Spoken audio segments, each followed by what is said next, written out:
তারপরে অটোতে উঠবো, খুব রোদ।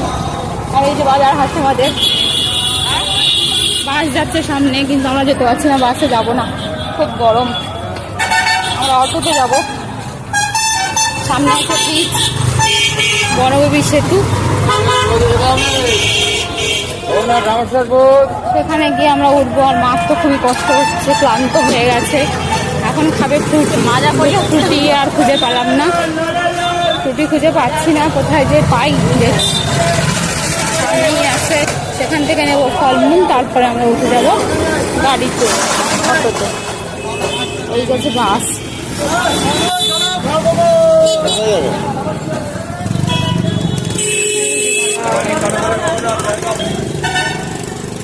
তরমুজ নেই বাবা, জানি না।